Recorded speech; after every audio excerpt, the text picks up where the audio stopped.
I have never felt the need to write much about my own affairs, for I am well aware that it is only my long and intimate acquaintance with Mr. Sherlock Holmes and the insights I have gained into his deductive methods that are of interest to a wider public.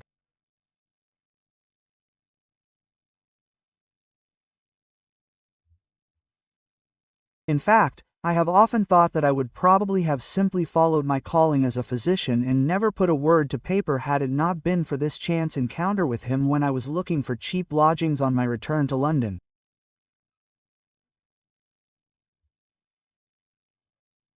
And yet, inevitably, certain aspects of what might be called my private life have cropped up in these notes.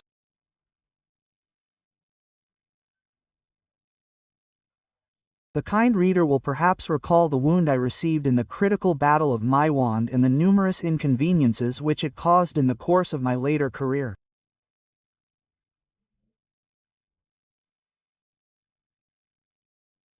Much more enjoyable was my marriage to the then Miss Mary Morstan, who played a central role in one of my accounts, if only because I should never have known her had she not been a client of Sherlock Holmes at that time. I loved her from the first and have never tried to hide that from my readers. Why should I? We were married shortly afterwards, and although our union did not last long, we were as close as a man and a woman can be. Our first flat was in a quiet street near Paddington Station. It may not be the most elegant part of town, but it is a very good place to open a private practice. It was a pleasant house with a large, airy consulting room on the mezzanine floor and 2 stories above, which my young wife began to furnish with decorum and good taste.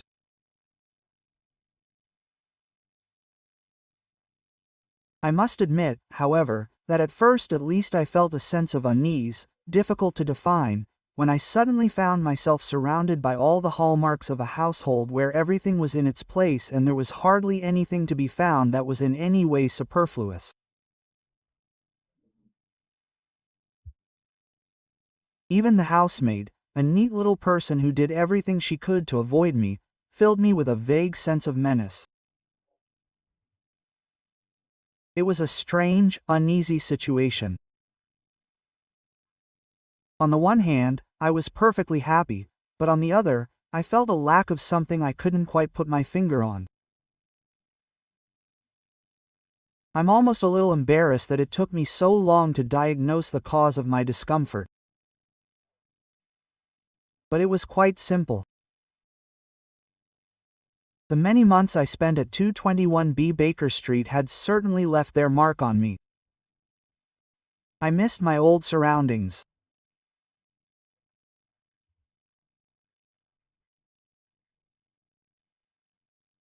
Of course, I had complained often enough about Holmes's horrible habits, his refusal to throw away any document, so that all the shelves, tables, and other horizontal surfaces were covered with papers several meters high, the high level of dirt his cigar ash made in the coal box and elsewhere, the test tubes, Bunsen burners, and mixing flasks that stood on the breakfast table, the cartridge cases lined up on the windowsill, and the tobacco stored in a Persian slipper.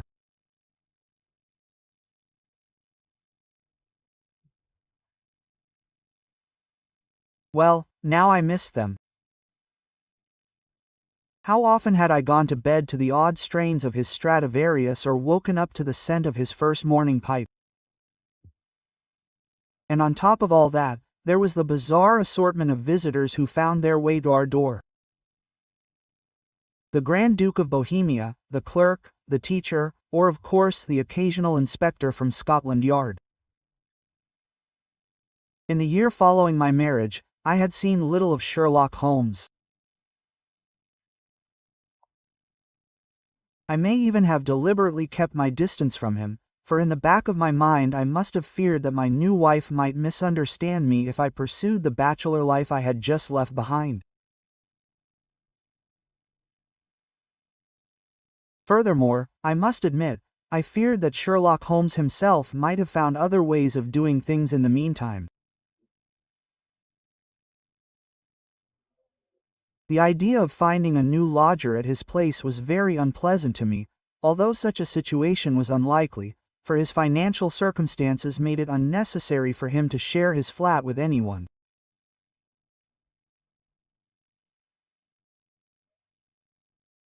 I said nothing of this, but my Mary must have known me better than I thought, for one evening she put down her sewing and said, "You really must go and see Mr. Holmes again." "What on earth made you think of Mr. Holmes?" I asked. "Well, you gave me the idea," she laughed. "I have noticed all along that you have been thinking of him. You need not deny it.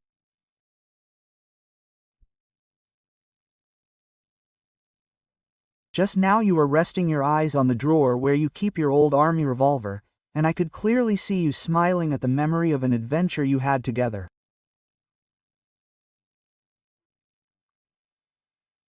You are a real detective, my dear. Holmes would certainly be proud of you. In any case, he will be glad to see you. I am sure of it. You must come and see him tomorrow." Quote. I needed no further encouragement, and after seeing off the few patients who came to my office, I set off the next day. My intention was to join him for afternoon tea.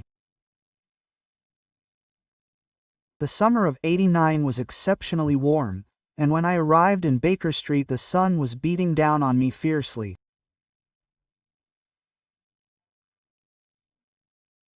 To my surprise, near my old dwelling I heard loud music and came upon a crowd of people gathered around a dancing dog who was performing all sorts of tricks, while his hare accompanied him on the trumpet. Such street performers were to be found everywhere in the capital at that time, although the station was unusually far from where they were usually found. I was forced to leave the pavement and walk around the group to reach the familiar front door, where I let myself in and strutted up the stairs. Sherlock Holmes was reclining in an easy chair. The blinds were half drawn and his forehead was in shadow almost up to his eyes.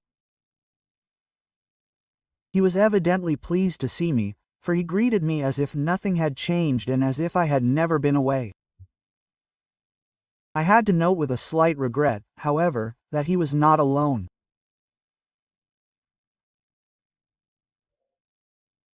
My old chair on the other side of the fireplace was occupied by a burly, sweating figure, in whom I immediately recognized Inspector Athley Jones of Scotland Yard, the detective whose misguided assumptions and actions had caused us much irritation, but also hilarity, when we had investigated the murder of Bartholomew Sholto in the Pondicherry Lodge. When he saw me, he sprang up to go, but Holmes stopped him. "You have come just in time, my dear Watson," he said. "You will remember our friend Inspector Jones. He has just arrived, and he wants to consult me on a very delicate matter, as far as I understand." Quote. "I can come back later if it is not convenient," said Jones. "I really do not want to disturb you, but please." I must confess that I find it increasingly difficult to do anything without the friendly company and advice of my personal biographer. You have no objection to hearing what the inspector has to say, Watson? But no, then we are agreed. But before Jones could begin, the door opened, and Miss Hudson scurried in with a tray on which were arranged raisin buns, tea, a small plate of butter, and a mooncake. She must have seen me already, for there were 3 cups waiting for her. Holmes, on the other hand, came to a different conclusion. "I see," he said, "you could not resist the charms of the street musician who has made our entrance his stage?" Mrs. Hudson. "That is true, Mr. Holmes," the good woman admitted, blushing. "I heard the music and watched for some time from an upper window. I was going to tell you to go away, but the little dog was so funny and the audience were so amused that I changed my mind. She grimaced. But I really don't know what you saw on my tea tray that gave you away. Never mind, said Holmes, laughing. The tea looks excellent, and as you can see, even our friend Watson has come to enjoy it. And it is a great pleasure to see you again, Dr. Watson. The house is not the same without you, replied the woman. I waited until Miss Hatson had gone, but then I had to ask. Quote, You will forgive me, Holmes, I said. But I really do not understand how you could have come to such far-reaching conclusions from a plate of raisin buns and a caraway cake. The latter chuckled slightly. Neither of them was particularly significant, replied Holmes. It was rather the parsley that Miss Hudson had put on the butter. The parsley, I inquired, had been put there only a minute ago. The butter, on the other hand, she had fetched from the pantry earlier. It had evidently been standing in the sun, for it had even melted a little in this heat. I glanced at the butter. It was indeed true. The parsley had not sunk into the butter, however, which suggests that Miss Hudson had been interrupted in the performance of her household duties and had taken a break. Apart from the arrival of my two visitors, however, the only distractions were the music, the man with the little dog, and the applause of the audience. Amazing, cried Jones. On the contrary, simply elementary, replied Holmes. Most of my work is based on such observations. But we have more pressing matters to attend to. Quote, Inspector, please tell us what brings you here. Can I persuade you, my dear Watson, to pour out the tea in the meantime? I was of course quite willing, and while I set to work, Athol Jones began his report, which I quote as follows. This morning I was called to a house in Primrose Hill, North London. The house belongs to a childless elderly couple, a Mr. Urbanetti and his wife, who live there alone. Quote, They had been awakened in the night by a noise like breaking wood, had come down from the upper story, and found a young man dressed in black rummaging through their belongings. The man was a burglar. There can be no doubt about that, for, as I was soon to discover, he had also broken into two other houses in the same street. Seeing Harold Abertee standing in the doorway, the intruder rushed at him and might have done him serious harm. But things turned out differently. Vanetti had brought down a revolver, which he always kept near him, as he had always feared something like this might happen. He fired but one shot, which killed the young man instantly. I learned all this from Mr. Abernethy himself. He seems to me to be a perfectly harmless old fellow. His wife is a few years younger. She sat in an easy chair and sobbed almost the whole time. I learned that they had inherited the house from its former owner, a Miss Matilda Brix. She had given it to them in recognition of the long and faithful service the couple had rendered her. The Abernethys have lived there for the past 6 years, peacefully and without incident. They are retired and devout members of the local church. A more solid couple could hardly be imagined. These, then, are the owners of the house. Let me now describe the dead man. The man was about 30, I should say, with hollow eyes and a pale complexion. He wore a suit and mud-spattered leather shoes. The shoes were of particular interest to me. It had rained 2 days before the burglary, and when I went into the garden, the Abinettis have a small plot of land behind the house, I very soon found the man's footprints. He had evidently gone around the house and broken in through the kitchen door. I also found the crowbar he had used. It was in a suitcase he had brought with him. And it was also his previous loot. And what exactly did this young man steal from the elusive but harmless Abinettis? Asked Holmes. Mr. Holmes, you have hit the nail on the head again. That is precisely why I am sitting here. Jones had brought a suitcase with him, which I suspected must have belonged to the dead man. He opened it and carefully, without any theatrical effect, took out some porcelain figures, which he placed before us. They were 3 identical, rather crude representations of our monarch, Queen Victoria, Empress of India. Each was about 10 inches high and brightly painted. They were dressed in a formal gown, a small diamond crown, a lace veil, and a sash across the bosom. Holmes examined them, briefly holding each one in his hand. In remembrance of the Golden Jubilee, he murmured. There is hardly a shop in London where these things are not sold, and as far as I know they are quite worthless. They appear to have come from 3 different houses. The first belongs to a nervous and rather badly organized family with at least 1 small child.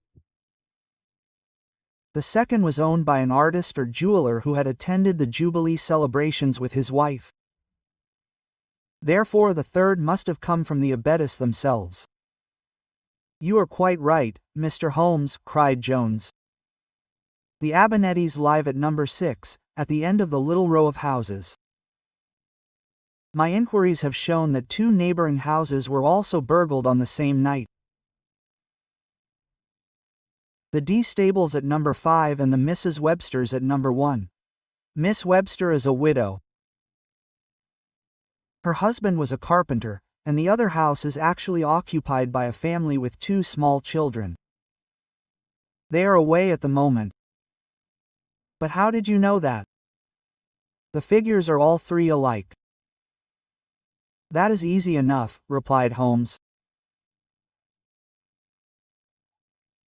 You see that the first figure has not been dusted for some time, and shows just such little sticky fingerprints as a child used as a toy by our monarch.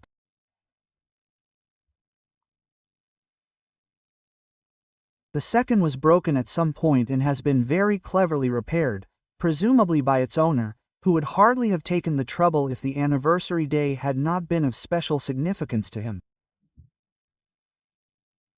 It is very probable that he was there with his wife, his present widow. By the way, Inspector, are you saying that nothing else has been stolen? That is precisely why I am here, Mr. Holmes. When I first arrived at the house on Primrose Hill, I thought it was a simple case of burglary, which had unfortunately gone tragically wrong. What I found instead was an unfathomable mystery. Why should a young man risk his liberty and ultimately his life merely to steal 3 porcelain figures which, as you rightly say, can be bought anywhere in London for a few shillings? I must find the answer to that question, and that is why, in remembrance of our former acquaintance, I have taken the liberty of coming here. I hope that perhaps you can help me. Holmes was silent, and I began to wonder what he would say to the man from Scotland Yard. It was a while before he opened his mouth. Your problem does have some interesting aspects, he said. On the other hand, it seems as if no crime had been committed. This Abinettis defended himself and his wife, and at first glance there seems no doubt that he was facing a desperate and dangerous young man. By the way, where is the body? I had it taken to the morgue, the Great Northern Mortuary in King's Cross. That's a pity. No doubt you have eliminated a lot of important clues in the process. Oh, yes, I have one more question, Inspector Jones. How well did the three neighbors, the Abettes, the Duntables and Mr. Webster know each other? They all seem to get on well, Mr. Holmes, although, as I said, I have not been able to speak to Mr. Dunstable. He is an accountant for a stockbroker and is currently away on a trip. Everything is as I suspected, he said cheerfully.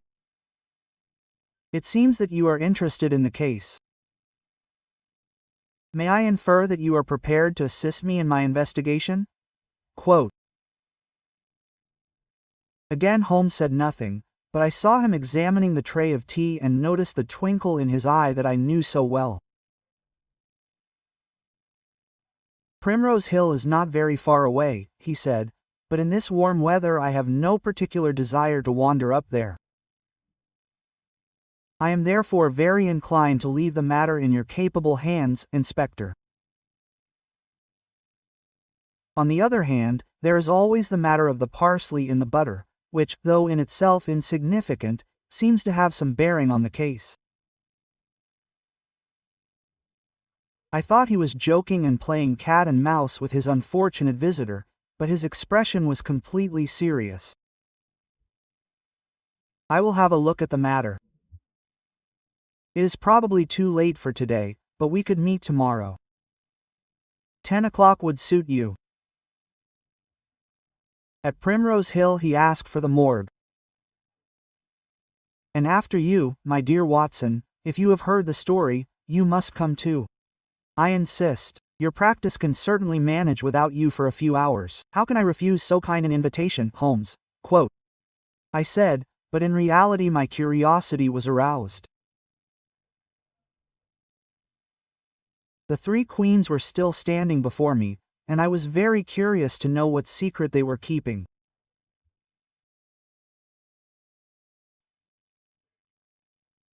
And so the next day we met in the cold, white-tiled rooms of the morgue, where the unfortunate burglar was brought before us.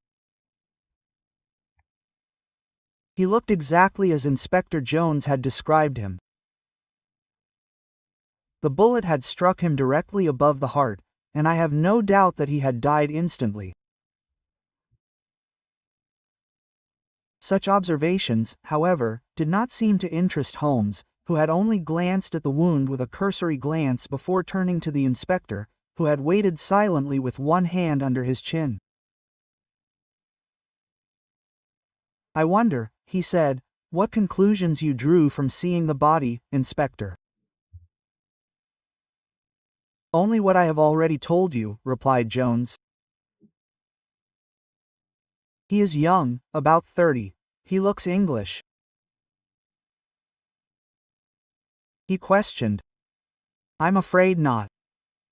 Have I missed something? The inspector sounded a little uncertain now, except that he had recently been released from prison. In the last few days I would say he has served a long sentence.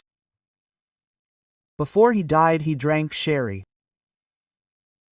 That's a bloodstain there, but that isn't. That is very strange. How do you know he was in prison? The man asked in astonishment. Isn't that obvious? I would have thought you would often see people who have not been allowed out in the sun for a long time. His hair is cropped short, and can you see the fibers under his fingernails? I can smell the wood tar. The man has obviously been picking at work. His shoes are old-fashioned but brand new. They were probably taken from him when he was locked up and only returned when he was released. Ha, there is a crease in his left sock. I find that most significant. I can't see any particular significance in it, he had to confess. That's because you don't look for it, my dear Inspector Jones. You simply ignore what seems irrelevant to your investigation and overlook the fact that it is often in the smallest and seemingly most insignificant details that the truth is concealed. But there's nothing more to be gained here now. Let's go to Primrose Hill. Inspector Jones sat quietly and sullenly in his seat as we trundled up to North London in a carriage.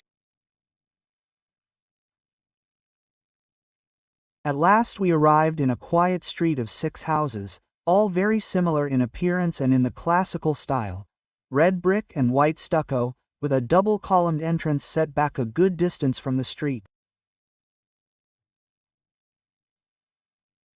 The Abinettis lived at the far end, just as Jones had told us. What struck me at once was a certain dilapidation. The paint was peeling off the facade. There were cracks in the plaster, the windows were cloudy, and the frames needed some repair. Do you not find it astonishing, my dear Watson, that our burglar should have chosen this particular house for his robbery? Holmes observed. It does not seem worth his attention. That is what I was thinking. It seems quite obvious to me that the inhabitants are not exactly well off. Quote, "It must be remembered that it was night," Jones muttered. He leaned against the garden gate, his face somewhat flushed, as if returning to the scene of the crime had been an extraordinary effort. This is a decent street in a desirable residential area, and it is quite conceivable that this house looked as alluring and well off in the dark as its neighbors.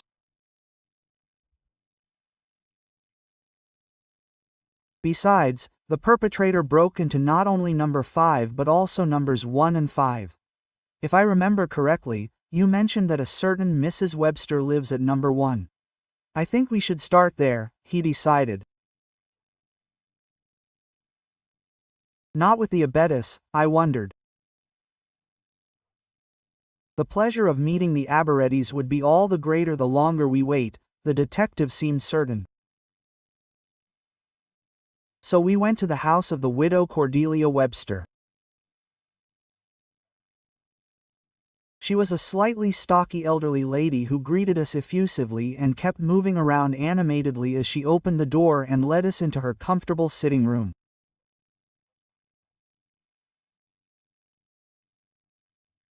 It was clear that she had led a rather secluded life since her husband's death, and that the burglary and the death in the neighborhood had caused her some agitation. Quote, "At first I could not believe that anything was wrong," she explained, "for I had heard nothing during the night, and when the policeman came to see me the next day I was quite convinced that he must have made a mistake. The kitchen door had been forced open," Jones explained, "and I found footprints in the garden which corresponded to those I had seen at the Abnettis'.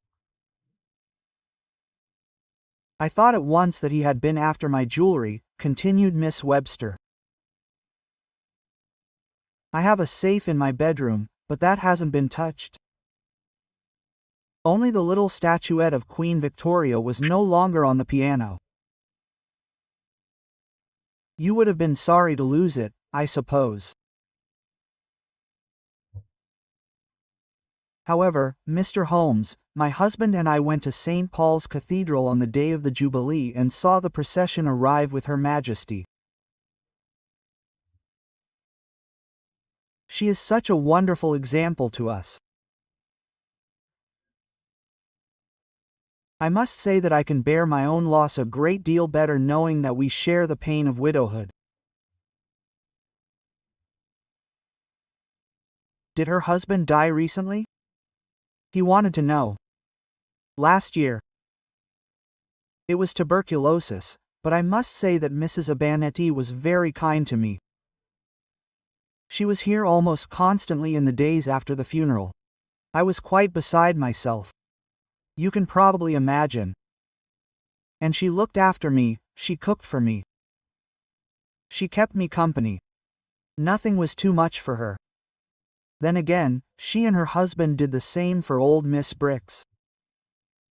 I swear you won't find more caring people in the world than these two. Miss Briggs was their old neighbor, I suppose? The detective pressed. In fact, she brought the Abernethys here. Miss Abernethy was their nurse and Mr. Abernethy was their footman. That's how they came to live here. I was a close friend of Miss Briggs and she always told me how grateful she was to them. Matilda Briggs was not a wealthy woman. Her husband was a magistrate, deputy assessor. He died when she was 3 or 4, and after his death she was practically left to her own devices. I suppose there were no children? None of her own. Her sister had a son, I suppose, but they shot him in Afghanistan. He was a soldier, she revealed. How old was this son? Holmes was to know. He couldn't have been much more than 20 when he died. I never met him and poor Matilda could never talk about him without becoming terribly unhappy. The boy was all she had left as a family, but she couldn't even bear to have his photograph near her. At the end of her life she had no one to leave the house to, so she gave it to the abbess as a thank you for their services. That was very generous of her. Who are you surprised? Inquired the detective. No, not at all. Miss Briggs told me she had discussed it with her. She told me she had made up her mind. She left the rest of her money to the church, but she gave the house to the abbess. Thank you very much for your enlightening statements, Miss Webster, said Holmes.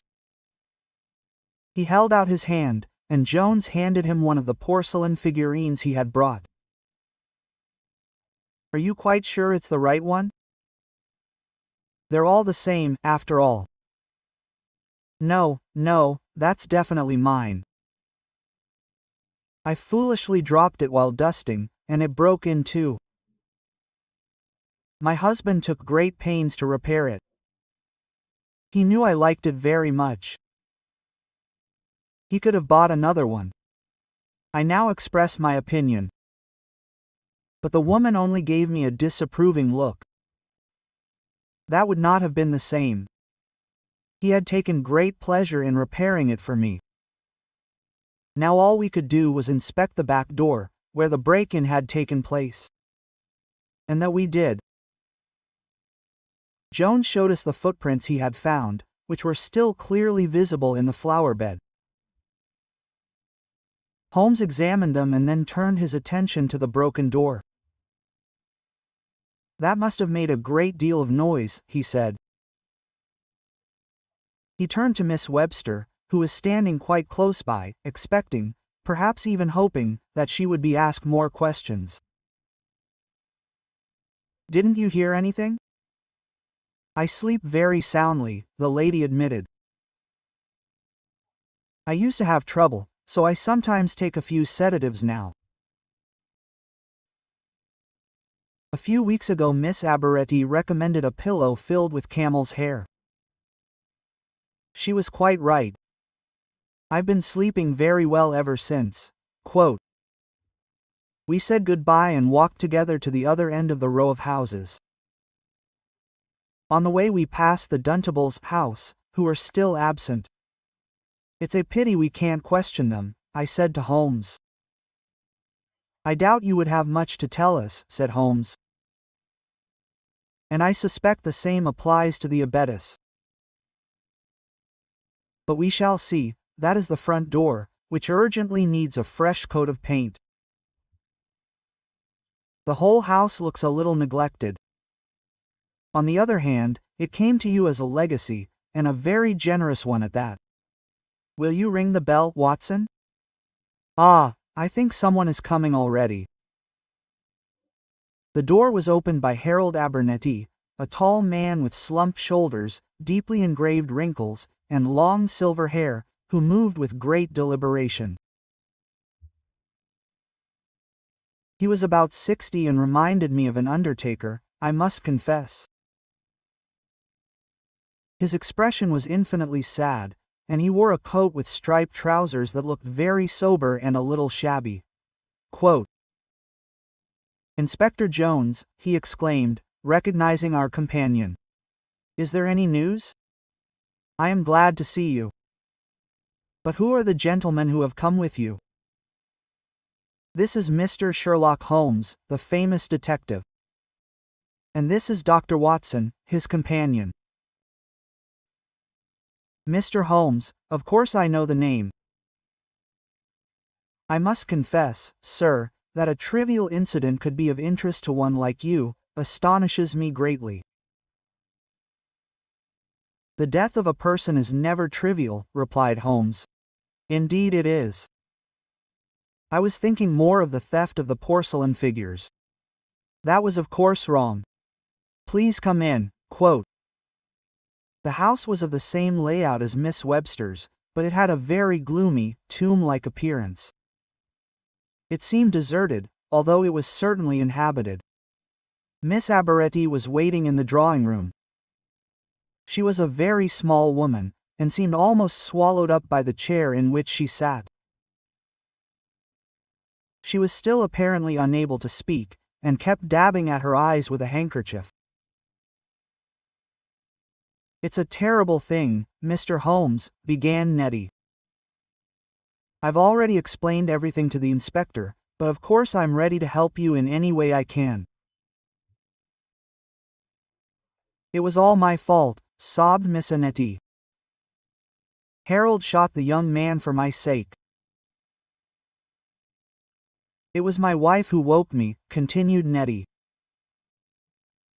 "She had heard a door being broken open and sent me downstairs to investigate. I took the revolver with me, although I had no intention of using it. But when the man saw me and came at me, everything happened so quickly I didn't know what was happening to me. I fired and saw him fall, and I wished with all my heart that I had only injured him and not ended his young life." "What did you do when he fell?" asked the detective. "I ran to my wife and told her that I was unhurt. Then I got dressed. My intention was to find a policeman as quickly as possible, but then I discovered the suitcase that the young man had brought with him, and although I knew that I shouldn't touch the evidence, I looked inside. There I saw the 3 porcelain figures lying inside. One of them I recognized as our own. I had bought it for my wife to commemorate the golden jubilee of her accession to the throne, and I saw immediately that it was no longer in its place on the sideboard. You can probably imagine how surprised I was when I saw the other 2, but then I remembered that I had seen one of them in Miss Webster's living room. She was always standing on her piano," said Miss Abaretti. "That made me realize that we were probably not the only victims of a burglary that night. That was confirmed when Inspector Jones began his investigation." Quote, "You can't blame my husband. He did nothing wrong. He didn't mean to hurt anyone." "Don't torture yourself, Miss Abernethy," said Holmes. "I've spoken to your neighbor, Miss Webster. She thinks very highly of her." "She's a brave woman," said Miss Abernethy. "She's still very unhappy about the loss of her husband last August. But we're not getting any younger, you have to expect things like that." "She told us about Matilda Briggs," Holmes revealed. But Nettie nodded. "Then you know how much we owe her. Miss Briggs has kept us busy for many years." Amelia, at this point he turned to his wife, nursed her during her long illness, and as she had no immediate family, she left us the house out of gratitude. "Wasn't there a nephew?" Holmes inquired. He was a sergeant in the 92nd Highlanders. He was killed in the Battle of Kandahar in southern Afghanistan, came the reply. The detective nodded. That must have been a heavy blow for her. She was unhappy, of course, but it was never a close relationship. And what about the rest of the fortune? Holmes was interested.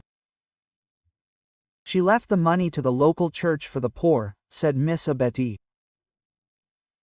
Miss Brick was very religious. She was a member of the Royal Maternity Charity, the Temperance Society, the Society for the Rescue of Young Women, and many other charitable organizations. Holmes nodded, then stood up, indicating that the conversation was over. I was surprised that he had no further questions, and that this time he showed no interest in the kitchen door or the garden. But he had already announced in advance that he did not expect to gain any important information from this questioning. Only after we had already said goodbye did he turn to the two old people. Quote, "One last question," he said. "Do you know where your neighbors are?" "The stockbroker's accountant and his family." "They are in Turk," replied Miss Oneti. "They are visiting Mr. Dunstable's mother." Holmes smiled. "Ms. Abernethy, you have told me exactly what I wanted to know, and your words are exactly what I expected. I congratulate you and wish you a pleasant day." We walked down the hill in silence, but after a while the man from Scotland Yard could bear the uncertainty no longer. "Do you have a solution to this riddle, Mr. Holmes?" he demanded vehemently. 3 small porcelain figurines of no value whatever are stolen from 3 neighboring houses. What is the point of that? It seems to me that you have asked no question that I have not already asked and have seen nothing that I have not already noticed. I think I wasted your time in bringing you here. Far from it, Inspector Jones. I have a few more inquiries to make, but otherwise the story could not be clearer. Shall we meet at my rooms in Baker Street tomorrow morning? Would 10 o'clock be convenient for you? I shall not be missing. Then I may take my leave of you now. Watson, shall we walk to the station? I find the air so much fresher up here. Have a nice day, Inspector Jones. This is really quite a unique case, and I thank you very much for pointing it out to me. He said nothing more, and Jones looked astonished as he was disturbed as he walked towards the carriage that was waiting for him. I must admit that I was not much the wiser either, but I was careful not to ask any questions to which I would not get any answers. I also knew that I would have to take a 3rd consecutive leave of absence from my practice, for it had become inconceivable to me that I might not be present at the solution of such an exciting mystery as the 3 queens. So I too returned to Baker Street at 10 o'clock the next morning and met Inspector Jones at the door. We went upstairs together and came upon Sherlock Holmes, who was sitting at breakfast in his dressing gown. "Hello, Inspector," he said when he caught sight of us. "We have a name for the dead man now. His name is Michael Snowdon. He was only released from Pentonville prison 3 days ago." Quote, "What offenses?" asked Holmes. "Blackmail, assault, theft. I fear that young Mr. Snowdon has led a life that has been as dissolute as it has been short. Well, at least he has probably never committed murder. That is some consolation.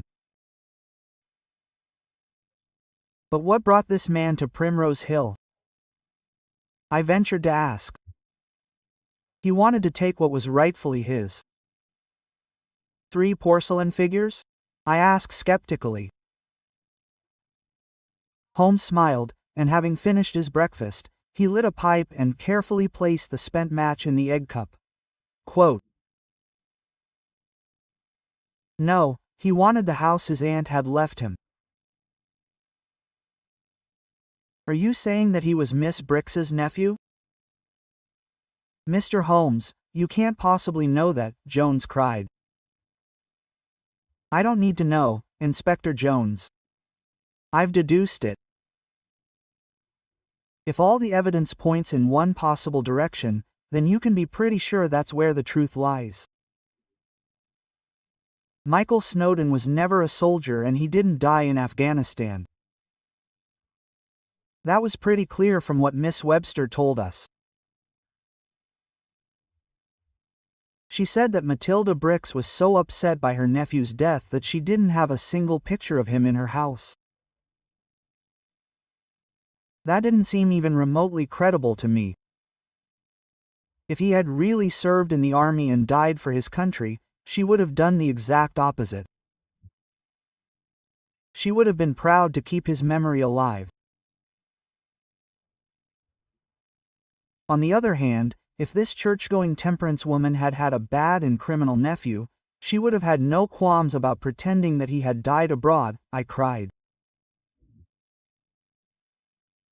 Exactly, as a soldier or something like that. Quite right, Watson. That was the reason why she didn't want a picture of him in her house. Nevertheless, she left the house to the Abarettis, Jones insisted. At least that's what the Abarettis claim. But here again, Miss Webster, an excellent witness, by the way, with an astonishing eye for detail, made a most interesting observation. The Abernetys had spoken to their employer about the will, she said, not the other way around. It seemed pretty clear to me what had happened. Miss Bricks, a sick old woman, was helplessly at the mercy of her domestic servants, a scheming servant, and his wife.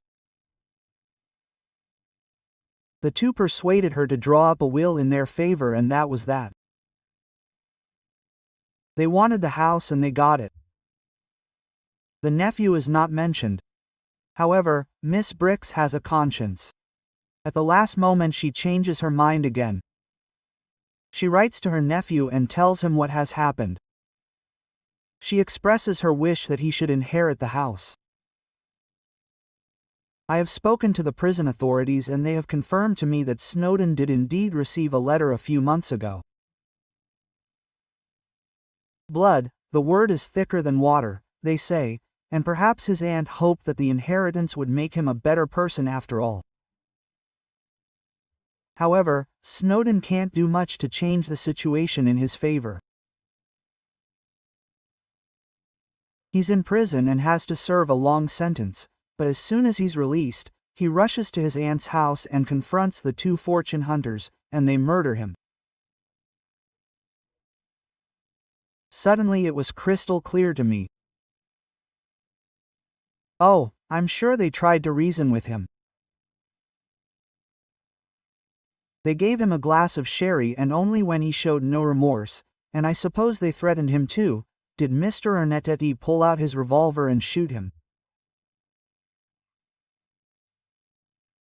No one dropped the sherry and spilled it on his shirt, but the stain was then largely covered up by his own blood.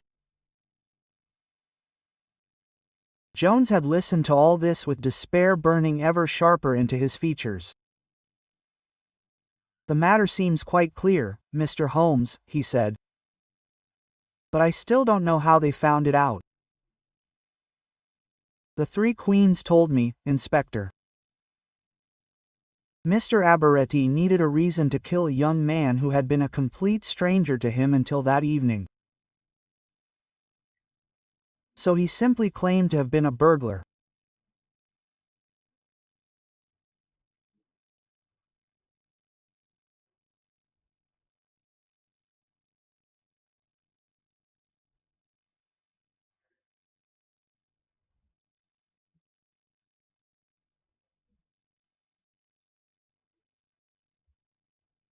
But why would a burglar choose a house that was in such need of repair and apparently contained no valuables?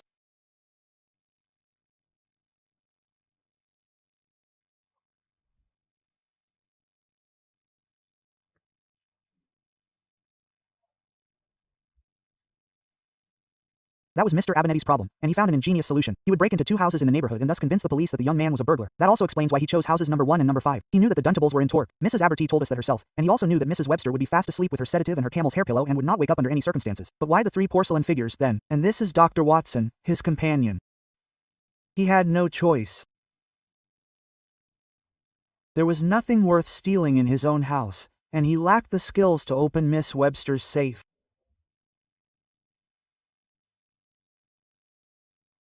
On the other hand, he knew that all 3 houses had these Jubilee mementos, and that gave him the perfect opportunity for a diversion. You may recall that Miss Hudson interrupted the preparations for the afternoon meal because she was so fascinated by a dancing dog. The same principle was at work here. Mr. Abertetti rightly assumed that they would be so concerned about these perfectly harmless objects that they would not even wonder whether they were dealing with a real burglary.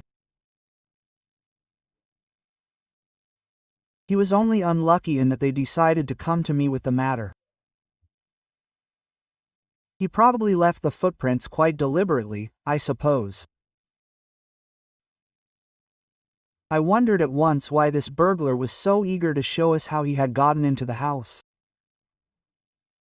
It was Mr. Ernty, of course, who had taken Michael Snowdon's shoes. He had put on a great deal of effort to step into the flower beds. However, he made a mistake when he left a nasty crease in the dead man's left sock in taking his shoes off. You will recall that I pointed this out to you at the morgue. Mr. Holmes, I am quite speechless. Jones stood up, and I had the impression that he was having some trouble. I remembered that he had already shown this weakness at Primrose Hill. If you will excuse me, I must make an arrest. Better too, Inspector. For Mies Aberty was clearly an accessory and accomplice in this crime. Indeed. Jones looked Holmes over one last time. Their methods are truly quite extraordinary, he murmured.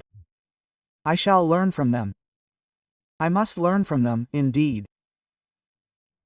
To have overlooked so much and understood so little must never happen again. A short time later I learned that Athene Jones had fallen ill and had taken leave from the police.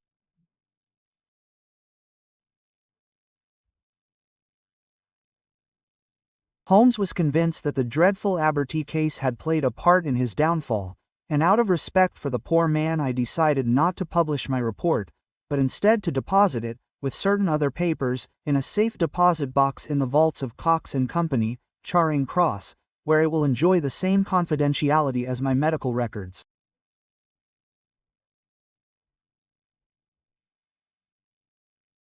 As far as I am concerned, it may be published at some future time, when the events described have been forgotten and the good name of the inspector can no longer be tarnished.